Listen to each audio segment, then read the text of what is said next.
निशिकांत दुबे ये ना उत्तर प्रदेश के, ना बिहार के, ना उत्तर भारत के कोई प्रतीक है। वो ना किसी भी हिंदी भाषा के प्रतीक बन सकते किसी एंगल से। और यदि आप में ज़्यादा हिम्मत है तो आप हिंदी भाषी को मारते हो तो उर्दू भाषी को भी मारो, तमिलियन को भी मारो, आप जो है तेलुगु वाले को भी मारो। वो अगर किसी के रिप्रेजेंटेटिव हो तो वो सिर्फ भाजपा के रिप्रेजेंटेटिव है। आप जो है तेलुगु वाले को भी मारो।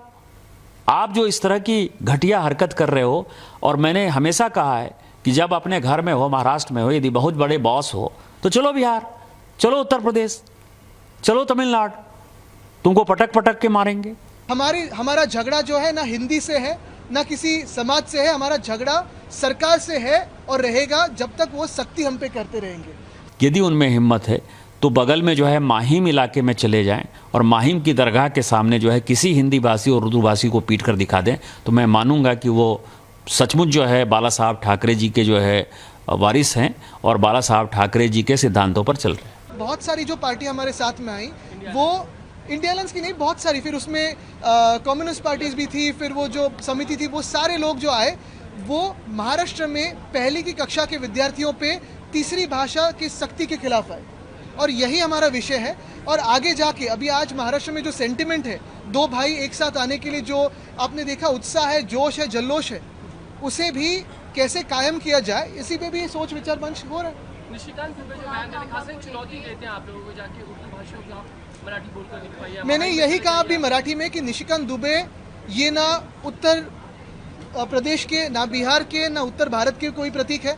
वो ना किसी भी हिंदी भाषा के प्रतीक बन सकते किसी एंगल से।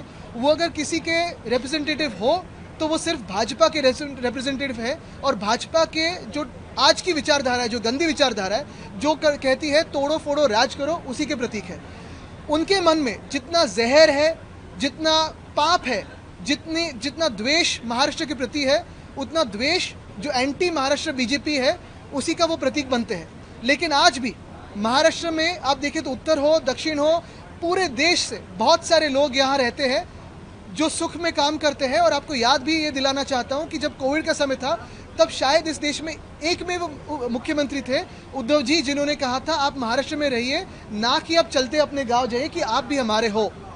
हमारा झगड़ा जो है ना हिंदी से है, ना किसी समाज से है। हमारा झगड़ा सरकार से है और रहेगा जब तक वो सख्ती हम पे करते रहेंगे। सख्ती के खिलाफ हम लड़ते आए। रही बात निशिकांत दुबे की, मैं जो समझता हूँ उनको बिहार राज्य के चुनाव का जिम्मेदारी दी है। और यही बात है, भाजपा जहाँ जहाँ हारने लगती है तो एक तो हिंदू मुस्लिम पे बात करती है, या हिंदू में जाति पे बात करती है, दो समाज में बात करती है, तोड़ो फोड़ो राज करो। मैं सारे अपने कार्यकर्ताओं से, सारे महाराष्ट्र से कहूँगा, गुस्सा हमें भी आया है, घृणा इस बात से हमें भी है जिसे उन्होंने बयान किया है, लेकिन ये बयान बहुत सोच समझ के किया है। राजनीतिक बयान है, ये सामाजिक बयान नहीं है। तो हमें राजनीति का उत्तर राजनीति से ही देना होगा और बिहार में परिवर्तन आएगा।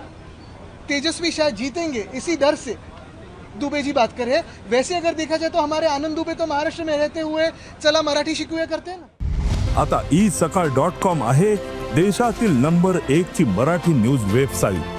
प्रत्येक अपडेटसाठी